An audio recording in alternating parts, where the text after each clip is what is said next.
Hello everyone, I'm the storyteller, and I'm here to accompany you today. I know you're watching this video to relax or help you sleep. So first, please like and subscribe. Where are you from? What time is it? Relax, unwind, and enjoy the moment. Dylan's diary. Someone we didn't know tried to pick Dylan up from school today, said his elementary teacher. The guy said he was Dylan's older brother. Dylan doesn't have a brother, I said, alarmed. We thought so too, replied the teacher. I suspected something wasn't right straight away. It was this tall, lanky guy with black hair. Looked in his late 30s, maybe even 40. He knew your address, Dylan's full name, and birthday and which class he was in. I went inside to check with the principal. When I came back out, the guy was gone. I was silent for a second as I stood facing the teacher outside the school gate. The gate separated the main road and a large playground and basketball court leading into the school. All the other kids and parents had left, and we were the only ones standing outside. Where's Dylan now? I asked. He's waiting for you in the principal's office, she said, gesturing for me to follow as she turned around. I walked across the playground behind her shakily, then through the corridors to the office. My 8-year-old son, Dylan, sat on the couch in the principal's office, still as a stone. The principal sat behind her desk, and there was a cop standing next to her. Hey, buddy, I said, you okay? Dylan looked at me blankly. My Dylan was always a quiet boy. It was just the two of us at home at the time. I was a single dad. My late wife, Angie, Dylan's mother, died a year prior. She'd been hit by a car while cycling around a sharp bend, and they never identified the driver. I won't go into any more detail here, as frankly, I'd rather not relive that period, but safe to say, it destroyed me. I tried to pick up the pieces and stay strong for Dylan. Was I doing a good job? Only God knows. I received no feedback. Since then, Dylan became even more withdrawn, pretty much remaining silent until spoken to. He was seen by a child psychologist and various other members of the welfare team at school, but after assessment, they were sure he didn't have autism or the like. He could speak up when he was pressed. He was just shy and preferred to keep to himself. The cop confirmed I was Dylan's dad, then asked me a few questions. He finally told us they'd try and find the guy and to report if we ever saw him again. The principal and teacher said a few things. It was a blur. All I remember is sweating profusely with my knees shaking, trying to comprehend the fact that someone had tried to kidnap my son. Dylan, you didn't know that man, did you? Asked the principal. Dylan shook his head. I was on edge after that day. Dylan was my whole world, all the family I had left, and I couldn't stand the possibility that he could be in danger. It made me sick. Who was this bastard? Why my son? Did he know us, or was it some random creep? I always walked Dylan to and from school thereafter, and was never late to pick him up again. Meanwhile, Dylan himself didn't seem rattled in the slightest. He never mentioned the incident unless specifically asked. At the time, I thought he was just timid and didn't want to cause trouble. A couple of weeks later after the incident, the same homeroom teacher called me during her lunch break. She said one of the kids in her class saw Dylan talking to a man through the school fence. When she rushed out, the man was gone. When Dylan was asked about it, he said he hadn't been talking to anyone. The girl who apparently spotted him was questioned further, and she was adamant she saw Dylan talking to a tall, lanky man with messy black hair. The cops were called again, did a quick search of the perimeter of the school, but they found no one suspicious. That afternoon, I sat Dylan down at the kitchen table. I won't get angry, I just need you to tell me the truth, I said, trying to steady my nerves. Did you or didn't you talk to a stranger today at school, yes or no? He shrugged. Getting an answer out of him was harder than drawing blood from a stone. How many times have we told you not to talk to strangers? It's for your own safety. You do understand that, don't you, son? He nodded, looking slightly afraid. I realized I had raised my voice and felt guilty immediately. Exasperated and running on 2 hours of sleep, I left him at the dining table and went straight to bed. That night, I woke at 2 a.m. and went for a bathroom trip. I decided to check on Dylan while I was at it. He wasn't in his room. I called out his name and looked around in the living room and kitchen, getting more frantic as the seconds ticked by. I checked wardrobes, corners, even in cupboards which made no sense to look in as he'd never fit in them. But I was desperate, thinking he'd been kidnapped. I went out into the street, yelling his name as I ran up and down it like a maniac to no avail. As I came back into the house, ready to call the police, I looked in Dylan's room for one last check. He was sitting up on his bed, wide awake and staring back at me. "Where were you?" I asked, relieved but still alarmed. "I was here," he replied. "No, you weren't. I was looking everywhere for you, and you weren't in here." I was. Had I imagined all of that? I shook my head, feeling a migraine coming on. "Just stay in your room, okay? Don't scare me." I thought my eyes had deceived me somehow, and the paranoia was getting to me. Perhaps I should have paid attention to the fact that the window was wide open. About a year after those incidents, I heard a knock at my apartment door. I was inside doing some paperwork while Dylan was in his room playing Minecraft. I was on alert immediately. No one ever knocked on the door. We lived in a block of apartments, and friends or acquaintances would always wait outside the main door, ring the doorbell, and I would greet them downstairs. This meant it was likely an upstairs or downstairs neighbor who needed something. I had a few of their numbers from when we moved in, for contact should the need ever arise. But we weren't close at all. I wondered what could be the problem. I walked up to the door and looked outside the peephole. There was no one there. Odd, I thought. Perhaps I had heard something. Those random occurrences were commonplace now, and second-guessing myself was just in my nature at that point. As I walked back to my desk in the living room, I heard another knock. Something was up. I walked up to the door again. No one seen through the peephole. Was someone pranking us? I stood just behind the door and texted my upstairs neighbor, asking him if he'd knocked on the door. A few moments later, I heard footsteps upstairs. That went in the direction of the door, then hurriedly back into the apartment. I then received a text back about a minute later.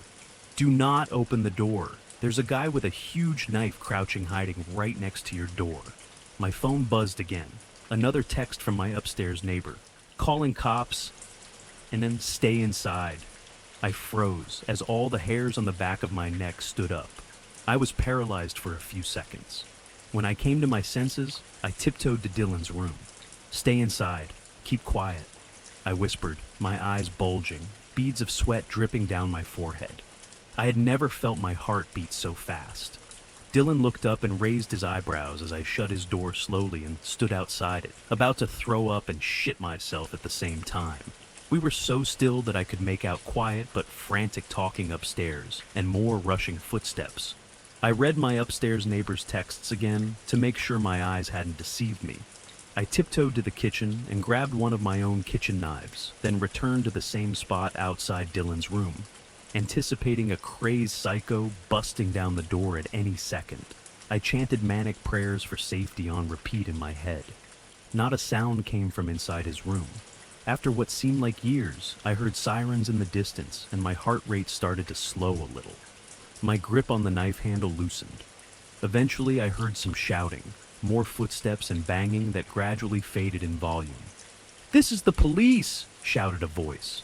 I looked through the peephole to confirm that it was a cop, then opened the door, knife still in hand. They were very reassuring and informed us that a tall, lanky man with black hair had just been apprehended and taken into police custody. He had knocked on my door and was waiting for someone inside to open it.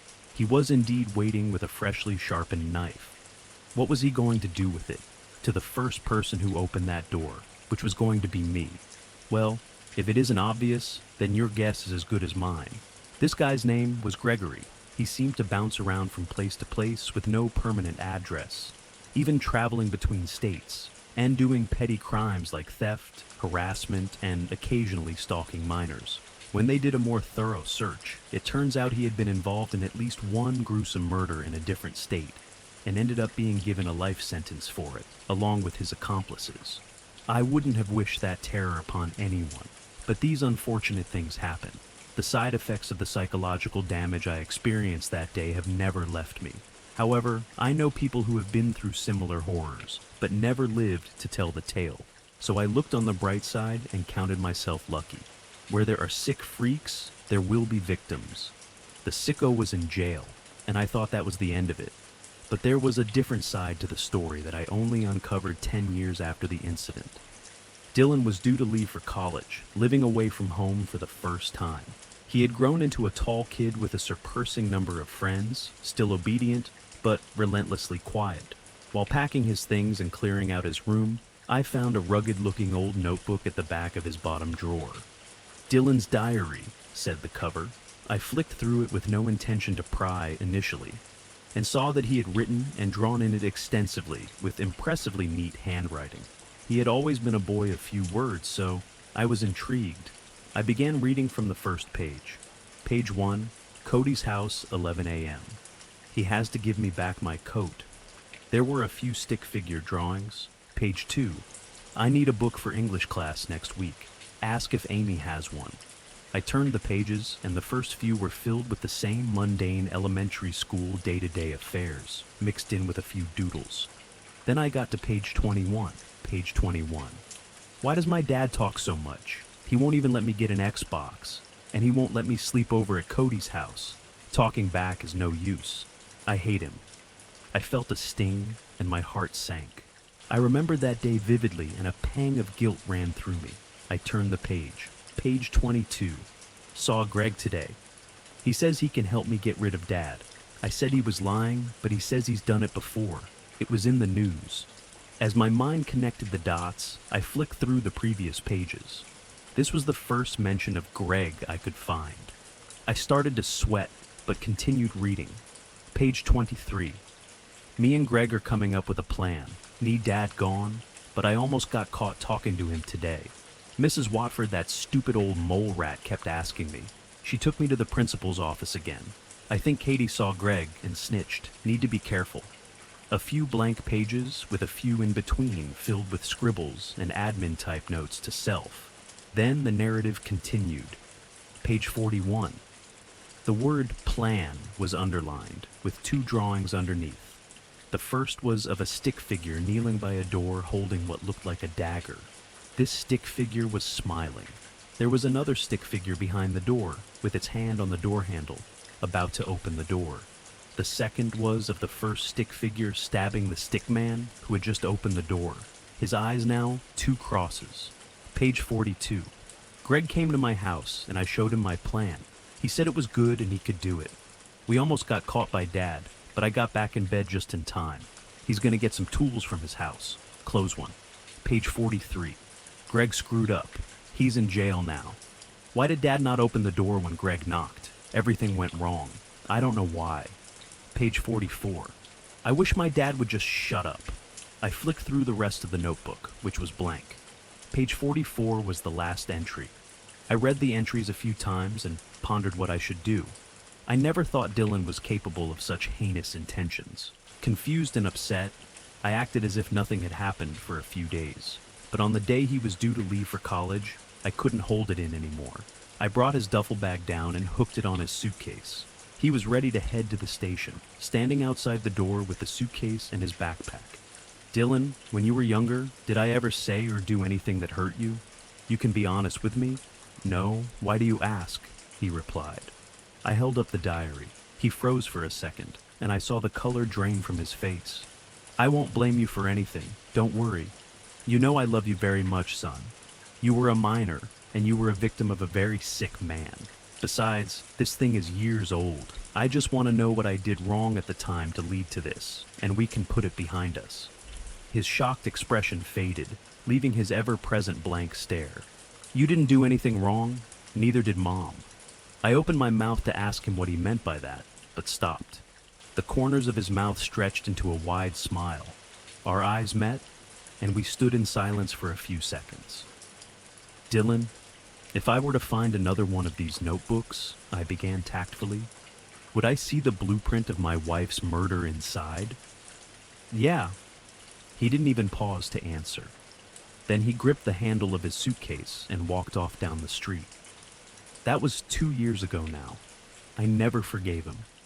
Every night I still lie awake thinking whether he was born that way, or it's somehow my fault. We haven't talked since he left that day, and he hasn't come back home. He's never tried to contact me, and I haven't likewise. It looks like he's doing well in college from his Facebook posts. He seems to have a lot of friends, so I assume he got his own place or stays with one of them. I wonder if any of them will ever find out who he really is. Wouldn't blame them if they never do. After all, I still don't know who my son is, and I raised him for 18 years. Maria on the Moon. Did you know that early astronomers thought there were oceans on the moon? I asked, looking up from my book. My mom shifted in her bed, a tangle of IV tubes shifting with her. Of course, the moon seems like the perfect place to find an ocean. What a shame we never found water then, I said. Because those false seas, astronomers called them Maria. Mom smiled. How sweet of them to name the moon oceans after me. Well, they didn't find any oceans, I reminded her. Maybe they just didn't look hard enough, she replied, a little laugh slipping from her lips. For all of the pain she was in, all of the fear she must feel, my mother always had the kind of laugh that could light a candle. We were in her hospital room, the same one we'd been in and out of for the last year and a half. Sometimes we had a roommate, sometimes we were alone. Always she held steady enough for both of us, the rock I tied my hope to, the wall against the grief I knew was coming. Cancer is such a mundane word for something so hungry and cruel.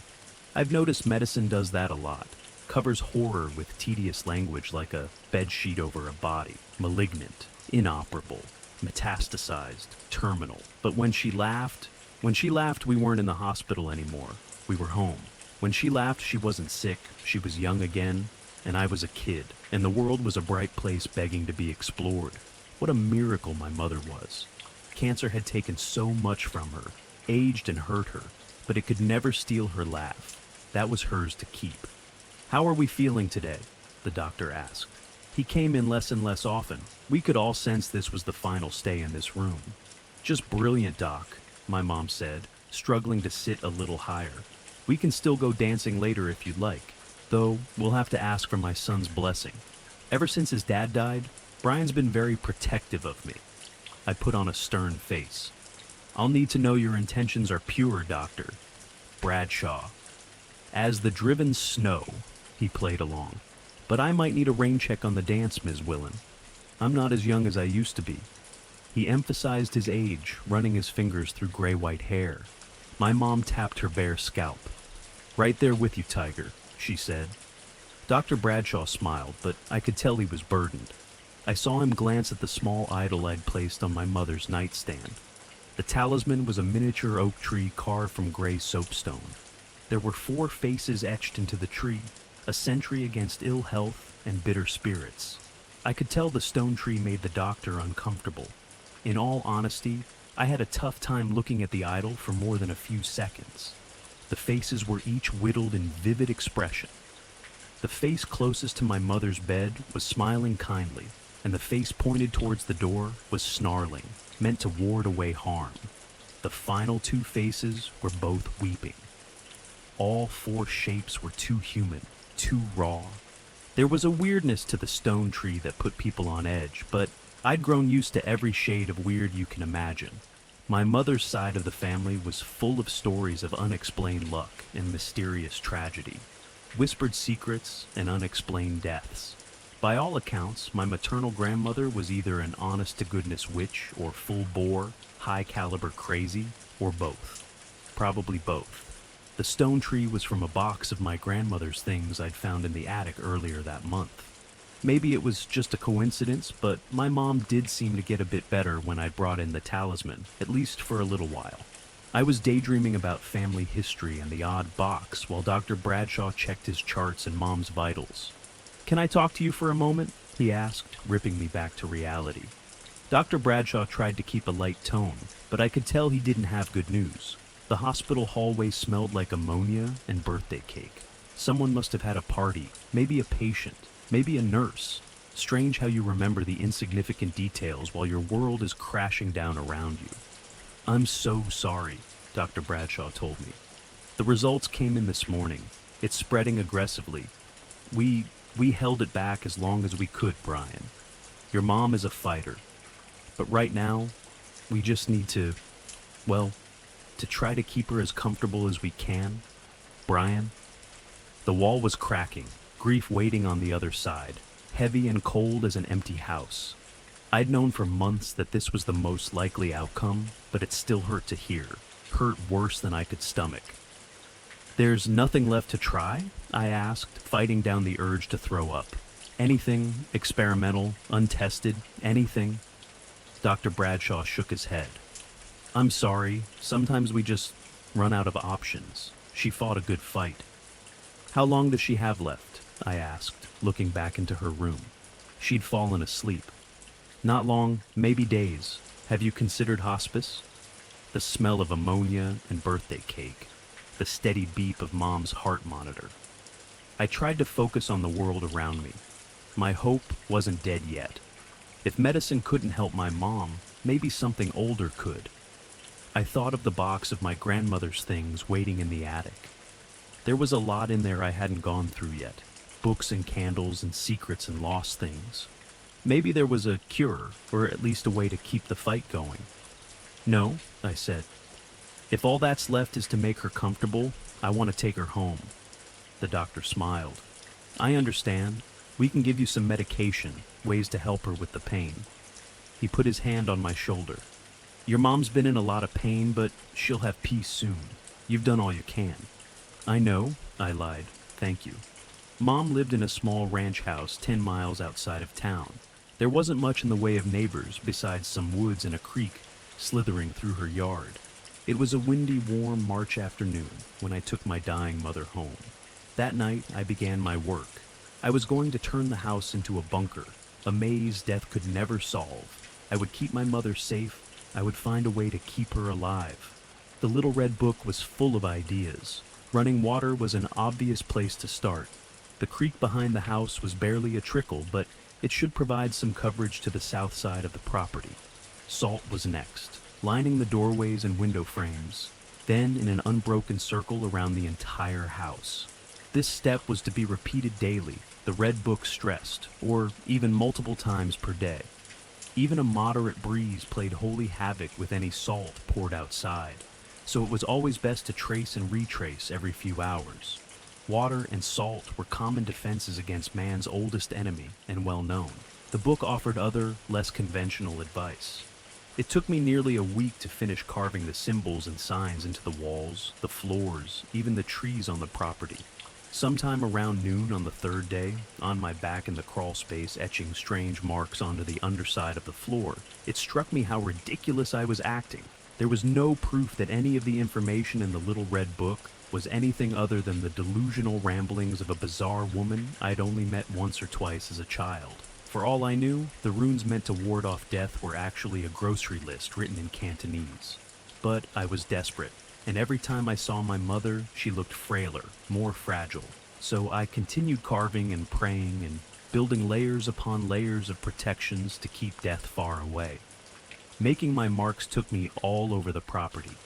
It was a big yard, nearly 3 acres that blended gradually into the surrounding forest. I wasn't able to pinpoint the exact boundary where cultivated met nature. The edges simply bled together. But I did my best to create a clean border with lines between the symbols. I'd always loved the wildness here, the way you could wander a few hundred yards away from home and feel like you traveled hundreds of years into the past to somewhere primal. This was the perfect playground for a kid, whether I was out exploring trails or trapping minnows, or spending the summer building yet another treehouse, convinced this would be the final one. It never was. I was never satisfied. The house itself, though small, was more than enough room for my mother and me. Dad died when I was 7. I don't remember much about him, just how big he seemed, with a bonfire grin and arms that I thought could hold the whole world. My mom often said I took after my father. I could see it in the old pictures of him. We had the same eyes, green as moss in the summer, and the same fiery shock of red hair, enemy to every comb on the planet. The sicker Mom got, the more often she called me by my father's name. I worried when she drifted away like that, but a part of me was proud she'd mistake me for him. After all of the symbols were carved, there were a few steps left in the book to deter death from visiting. There were dozens of charms and talismans in the bottom of the old box in the attic. I sat up there combing through everything my grandmother left behind, referencing the red book, pushing the tiny charms into tidy piles. None of the idols were larger than my thumb. Some were iron, and others were wood. Some were heavy, others light. All of them were uncomfortable to look at or touch. The attic was drafty, but not nearly enough to explain the cold that burrowed into me as I sorted the charms. I'm not particularly tall, but the attic felt like it was designed for dolls, beams so low I couldn't even walk bent over. I moved around on my knees, rough floorboards threatening splinters even through my jeans. I could have taken the box downstairs where I'd have more room, but the idea filled me with a deep unease. It seemed better to leave the box up in the attic, only taking down objects as I needed them. Up here, at least, my grandmother's items. Her legacy was quarantined. The Red Book was very specific about the distribution of the totems around the house and property. I walked carefully through my mom's backyard, boots plopping in and out of mud, compass in hand. It had rained nearly every day since I'd taken my mom home from the hospital. I knew it was almost certainly a coincidence, but couldn't help wonder if the soft curtains of rain falling to the ground were for her. I placed charms in a compass rose with the house in the middle. The most disturbing objects were given places of honor at each cardinal direction. Water, salt, wards, charms, all placed carefully, intentionally. My grandmother's book promised that these would offer some degree of protection against the inevitability of death. The symbols would confuse it, the talismans distract it, and the water and salt make barriers to slow it down. But death might still find a crack to slip through, so the Red Book recommended one final trick. There was a small candle in the bottom of the box, dirty white as stained paper. When I took the candle from its case, the smell made me gag. Have you ever walked past a portable toilet in the dog days of summer? When it's so hot, the blue plastic has started to warp and bubble? Imagine that smell distilled into a finger's worth of wax. I brought the candle downstairs, placed it on the dining room table, and set it alight. The wick caught immediately, the flame burning an unusual red-brown. No heat came off of the candle, and it actually seemed cooler the closer I moved my hand to the fire. Once the wax began to melt, the smell was 10 times worse than it was back in the attic. I choked down a greasy sickness crawling up my throat and quickly left the room, shutting the French doors as I went. That helped trap the odor, but I couldn't shake the sense of nausea. I went to check on my mother. "Do you remember the day you ran away?" my mom asked, sitting in her bed, lunch untouched on the nightstand beside her. I didn't think she had any weight left to lose before she was nothing but bone and memory. Her skin was rice paper over a frame that seemed smaller every day. Her eyes, though, no matter how fragile the rest of her became, remained two little lanterns against the dark, blue and bright and alive. "I didn't make it very far," I answered. "And I wasn't really running away, only stretching my legs." Mom smiled.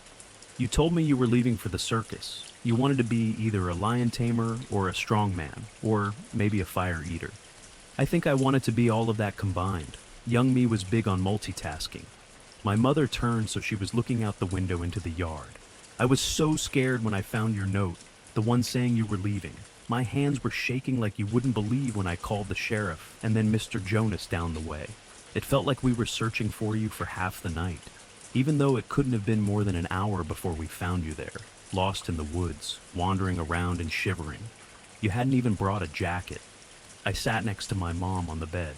"Yeah, I didn't exactly plan ahead for my circus escape. I remember getting over the idea real quick, but I couldn't find my way back. I'm glad you found me." "I'm glad too," my mother said, and I noticed her wipe away a tear. "I'm so glad. That hour you were gone, Brian, that was the most afraid I've ever been. Afraid we wouldn't find you, afraid you might be hurt or worse. I couldn't hardly breathe through the fear. Then suddenly, you were there, and the relief nearly knocked me over. I think we stayed up together the rest of the night watching the stars. I wanted to make sure you could find the North Star, in case you ever got lost again." She turned back to me, reached out her thin hand and placed it over mine. There were still tears in her eyes, but she smiled her lighthouse smile, and for a moment, I saw her just as she used to be. Just as she was the night I ran away, and my mom found me. I squeezed her hand. "I was scared too. I was afraid I'd be stuck out there." "What made you think of it?" "Well, I've been thinking a lot about dying lately and—" "Don't," I interrupted. "Don't talk like that. You're not going anywhere. not for a long time. It's okay, she said, squeezing my hand back. It's okay. I've known real fear, and what I'm feeling now, it's not like that. I'm scared, I guess, but I'm at peace with it. I had such a beautiful life. I'm so glad I got to meet you, to be your mom. I'm glad too, I whispered, voice breaking on the last word. But I won't let you go without a fight, I added silently in my mind. Something was trying to get to my mom. The strangeness began the day after I lit the candle. At first it was small blips, tiny wrongs that I chalked up to my imagination. Doors I knew I'd closed at night were open in the morning. Food began to rot and spoil within days of me bringing it into the house.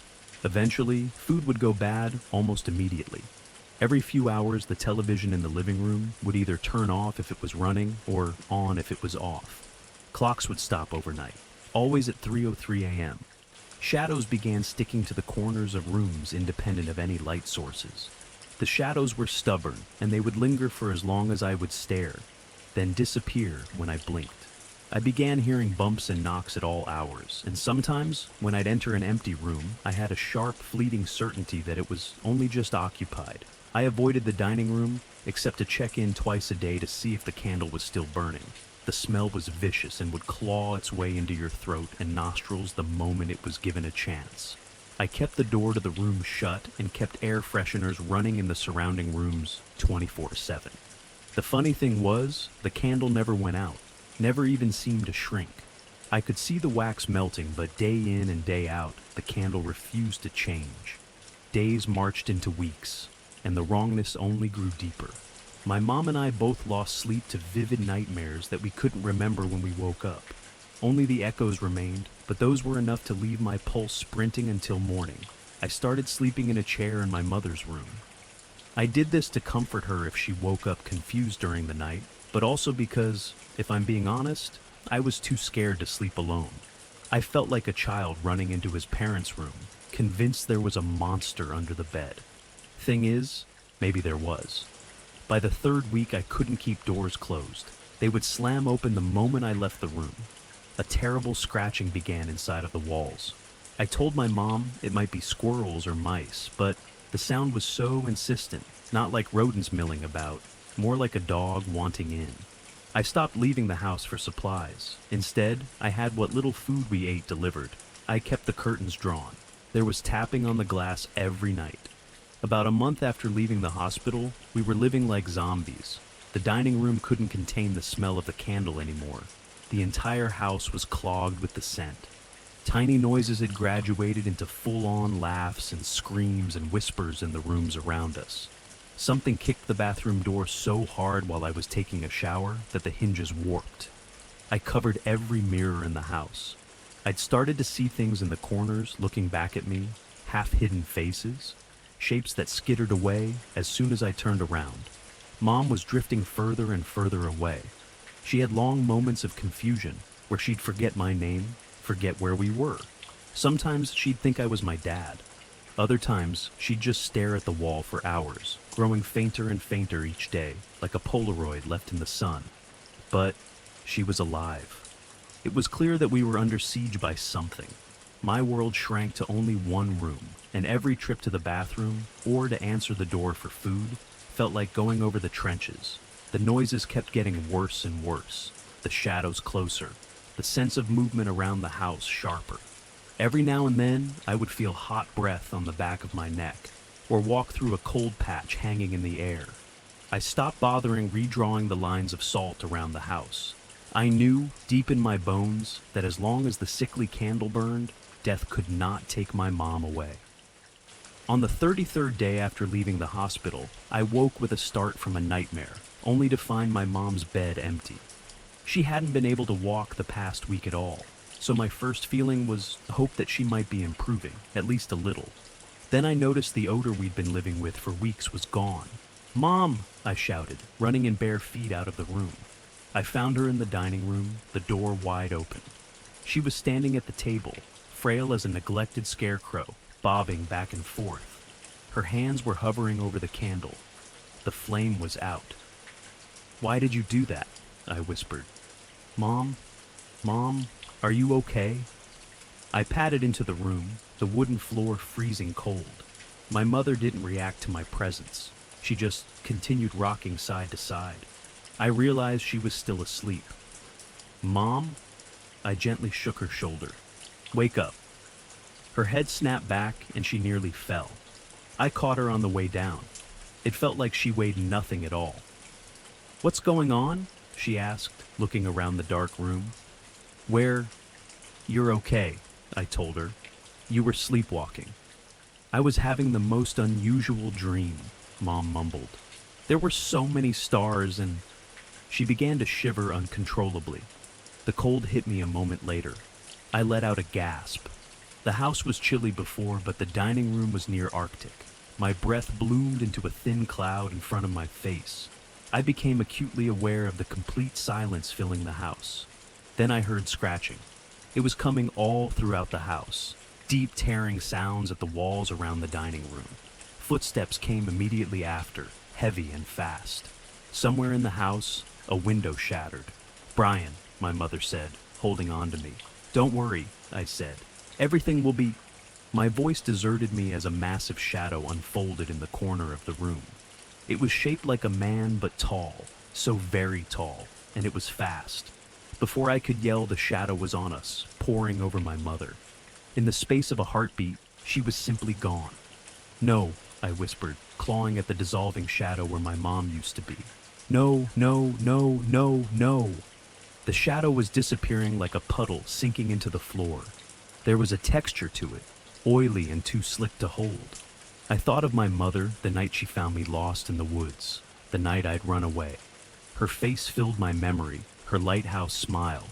I remembered the relief I felt when she found me, the overwhelming love. I held on to that feeling, clutching it close. "You can't have her," I whispered. I closed my fist around the last threads of the shadow. There was a terrible sensation of pulling. It was like I'd caught a horse by the tail, and it was trying to shake me, but I held on. A sense of ripping and being dragged. It was a riptide with a mind of its own. But I held on. It could not shake me. The temperature was dropping every second, and I felt my vision growing dark. The last thought that ran through my head before I blacked out was a promise to myself that even if I died, my grip would hold. I wouldn't let my mother's life slip away. All sounds and light faded, narrowing to a pinprick and then going black. I woke up under a field of stars. I was lying in soft grass, still wearing my pajama bottoms and an old t-shirt. It was cool, wherever I was, but comfortably so. I stood up. There were trees all around me, tall and close, stitched together with shadows. Immediately to my right, there was a road that ran straight as far as I could see, blurring into the horizon. But the stars, they were like nothing I'd ever seen before. Bright ribbons of northern lights rippled above me in green and blue and purple. Stars lit the sky like millions of lanterns floating on a still ocean. The moon shone, sharpest of all, a spotlight hanging above the tree line, so close I thought I could stretch up and brush its face. "You are persistent," said a voice from the forest behind me. I whipped around but couldn't see anyone. Then a dark spot began to clarify against the gloom. The silhouette separated itself and moved towards me. I recognized it instantly as the shadow from the dining room. As it moved closer, the thing grew and grew until it touched the sky and filled my vision. A deep dread sank into me, but I stood my ground. "Give me back my mom," I shouted. The silhouette pulled away from the sky, and then it was standing in front of me, the shape and size of a tall man. But instead of a shadow, the thing had wrapped itself in stars. Miniature constellations drifted across its body, floating slowly like a time-lapse of a clear night sky. Burning brightest was the North Star, blue and warm. The space between the stars was absolute black. Not a shadow, but a complete absence of light. It was the most beautiful, terrifying thing I'd ever seen. "What are you?" I whispered. "You know," it replied. "Give her back," I begged. "Please give her back." "I can't. It's her time. Past her time. You delayed me. Delayed her." I clenched my fists. "She didn't get enough time. I didn't get enough time. It's not right. It's not fair." "Of course it's not fair," the starry thing said. But it is right. You each have your time, and at the end of it, there's me, and there is a road, and we walk it together. Where to? I asked. Where are you taking her? I don't know. It's not for me to know, only to know how to get there. Then I won't let you take her. I planted myself in the road. The world was still and solemn around us. The constellations drifted like clouds, and a soft breeze stirred the branches. The starry thing didn't respond for a moment. Your mother was kind and caring. Wherever she goes, she'll have peace, it promised. But the creature raised its hand. Did you ever stop to think that death isn't an enemy? Death simply is. It is the natural partner to life. It knows no prejudice or malice, has no designs or ambitions. Your mother spent so long suffering, felt so much pain. Instead of letting her rest, you took it upon yourself to draw her life beyond its given course. You kept her alive, but at the cost of stretching her thin, prolonging her sickness, diluting her. Did you keep her alive for her benefit or for yours? I couldn't answer. Stretching a life is unnatural, dangerous, it told me. In the weeks you kept me away, you drew the attention of old things, hungry things, forces that would like nothing better than to swallow even the memory of your mother, to tear and bite until there was nothing left but pain and fear and a perfect emptiness. I shuddered remembering the clawing sounds, the shattered window, and the laughter from empty rooms. I'm sorry, I whispered.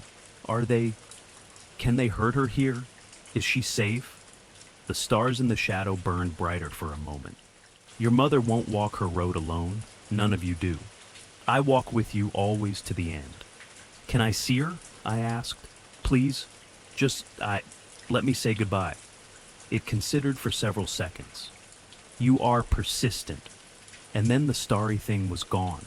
I was standing alone on an empty road. Brian? I turned to find my mother behind me on the road. She looked younger, healthier than I'd seen her in years. The frailty was gone, and my mother seemed exactly as I remembered her when she found me in the woods all those years ago. Isn't this the most beautiful dream? She asked, staring up at the night sky. Yeah, I said, trying to keep my voice steady. A beautiful dream. I love you, Mom. I love you so much, so very much. She smiled and touched my cheek. I love you too. Don't cry, it's okay. I'll wake up any time now. I'll see you then. I nodded, wiping at tears. Sure, yeah, I'll see you then. What do you think is at the end of the road? She asked. Do you think I'll have time to find out before I wake up? I looked out at the road, scanning the trees for any hungry shadows. I don't know. I don't know where it goes, but promise me you'll be careful. My mom smiled wider. Of course I'll be careful. And she won't walk alone, said a familiar voice behind us both. I turned, expecting the starry thing. But the man standing on the road was entirely normal. The light from the moon was enough that I could see he had moss-green eyes and a bright shock of red hair. Such a beautiful dream, my mother said. The man came towards us and took my mother's hand. He and I looked so alike. I could see why my mother confused us when she was sick. Take care of her, I told the man. Just please take care of her. Make sure she gets where she's going. There are things out there that want her, to hurt her. It's my fault. I'm sorry. I'm so sorry. The man squeezed my shoulder. She'll be safe, watched over. If the devil himself is waiting on the road ahead, he'll move. Or he'll be moved. I believed him. Thoughts raced through my head. There were so many things I wanted to say, questions, a million ways to say goodbye. I wanted to stretch out the moment for as long as I could, but I realized I'd already delayed my mother enough. I love you, I told them both. Goodbye. I woke up back in my dining room, sitting at the table, the unlit candle in front of me. The house was quiet and still. There was no more scratching, no sound or sense of life at all. I walked through every room. The house was empty. I was alone. I've spent the past couple months working on the house, erasing the marks I'd made, fixing up the property. Some nights, I take long walks out into the forest. I'm far enough out in the country that on clear nights it's like looking up at a sea of stars. I think about my parents the most during those walks. I grieve and remember in my own way. and I wonder where their road went, if they're still traveling or if they reached their destination. I hope that their road takes them strange and beautiful places. When I walk at night, I look up for the North Star to keep from getting lost. Maybe they do the same. When it's full, I also look up towards the moon. I wonder if my parents had a chance to visit, to search for hidden oceans. I like to think they did, that the moon has at least one Maria, the one I love most. And that's it for today. Thanks for listening. If you enjoyed this video, be sure to like it, subscribe, and leave a comment letting me know what you think. Relax, unwind, and get some sleep. See you in the next video.